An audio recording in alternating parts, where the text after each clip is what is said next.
रूस और यूक्रेन के बीच चल रहा युद्ध अब सिर्फ इन दोनों देशों तक सीमित नहीं रह गया है। इसके असर पूरी दुनिया पर पड़ रहे हैं, खास तौर पर भारत पर, जो रूस से तेल खरीदता है और उसे रिफाइन करके यूरोप को बेचता है। अब इसी तेल व्यापार को लेकर यूरोपियन यूनियन यानी ईयू ने भारत की एक बड़ी रिफाइनरी पर प्रतिबंध लगा दिया है। आइए जानते हैं ये पूरा मामला क्या है और इसका भारत पर क्या असर पड़ेगा। अमेरिकी राष्ट्रपति डोनाल्ड ट्रंप एक बार फिर राष्ट्रपति बनने की कोशिश में हैं। ट्रंप का दावा है कि वो 24 घंटे में रूस यूक्रेन युद्ध रुकवा देंगे, लेकिन रूस है कि मानता ही नहीं है। ट्रंप कई बार रूस से फोन पर बात कर चुके हैं, फिर भी कोई हल नहीं निकला। अब उन्होंने नई रणनीति अपनाई है, रूस को सपोर्ट करने वाले देशों पर दबाव बनाओ। ट्रंप ने सबसे पहले भारत, चीन और ब्राजील को निशाने पर लिया। इन तीनों देशों ने रूस से सस्ता तेल खरीदा और खासकर भारत ने तो इस तेल को रिफाइन करके यूरोप को भी बेचना शुरू कर दिया। हालांकि भारत अपनी 85% ऊर्जा जरूरतों के लिए आयात इंपोर्ट करता है, लेकिन जब रूस से सस्ता तेल मिलने लगा तो भारत की 2 रिफाइनरियां रिलायंस जामनगर और नायरा एनर्जी गुजरात ने इस मौके का फायदा उठाया। उन्होंने रूस से कच्चा तेल खरीदा और भारत में रिफाइन किया और फिर यूरोपीय देशों को डीजल पेट्रोल के रूप में एक्सपोर्ट कर दिया। नायरा एनर्जी असल में इसार ऑयल हुआ करती थी, जिसकी स्थापना शशि और रवि रोहिया नामक 2 भाइयों ने की थी। 2016 में रूस की सरकारी कंपनी रोजनेफ्ट ने इस इसार कंपनी में लगभग 50% हिस्सेदारी खरीद ली और इसका नाम बदलकर नायरा रख दिया।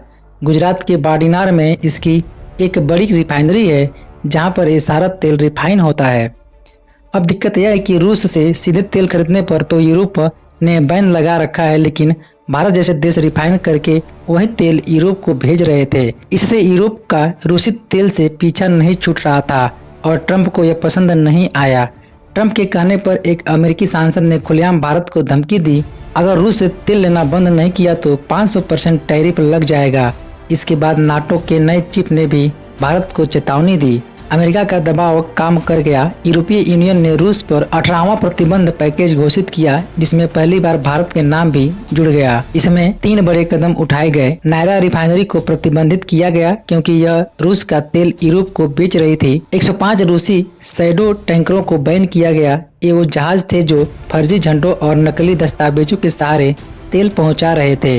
रूस के लिए तेल की अधिकतम कीमत $60 से घटाकर $47 प्रति बैरल कर दी गई, ताकि रूस को घाटा होने लगे। रूस ने लगभग 450 ऐसे टैंकर तैयार किए हैं जो अलग अलग देशों के झंडे लगाकर काम करते हैं। इन जहाजों से भारत का तेल आता था और फिर वहीं से रिफाइन होकर यूरोप चला जाता था। ये जहाज यूरोपीय प्रतिबंधों को बाईपास करते थे। अब यूएई ने इन्हें भी निशाना बना लिया है। अमेरिका ने एक रिपोर्ट में बताया कि यूरोप ने पिछले साल रूस से $23.6 बिलियन का तेल खरीदा, जबकि यूक्रेन को मदद सिर्फ $20 बिलियन की थी। इस डबल स्टैंडर्ड पर ट्रंप भड़क गए और यूरोप पर भी दबाव डाल दिया गया। अगर भारत से तेल लेना बंद नहीं किया तो वो भी बुरे नतीजे भुगतेगा। अब जब यूरोप ने नायरा पर प्रतिबंध लगा दिया तो भारत का ये बिजनेस मॉडल खतरे में आ गया है। भारत को 2 तरफा नुकसान हो सकता है। रूस से सस्ता तेल आना मुश्किल होगा। यूरोप को एक्सपोर्ट बंद होने से मुनाफा घटेगा। हालांकि भारत के पास अब भी विकल्प बचे हैं, जैसे अफ्रीकी देशों में नई मार्केट तलाशना, लेकिन रूस से करीबी रिश्ता बनाए रखने की कीमत अब बढ़ती जा रही है। रूस यूक्रेन युद्ध अब एक वैश्विक इकोनॉमिक लड़ाई बन गया है। अमेरिका ने रूस को सीधा रोकने की बजाय भारत जैसे देशों पर दबाव बनाना शुरू कर दिया है। यूरोप ने अमेरिकी लाइन पकड़ ली है और भारत पर अप्रत्यक्ष हमला कर दिया है। आने वाले दिनों में भारत को संतुलन बनाकर चलना होगा। दोस्ती भी बचानी होगी और व्यापार भी।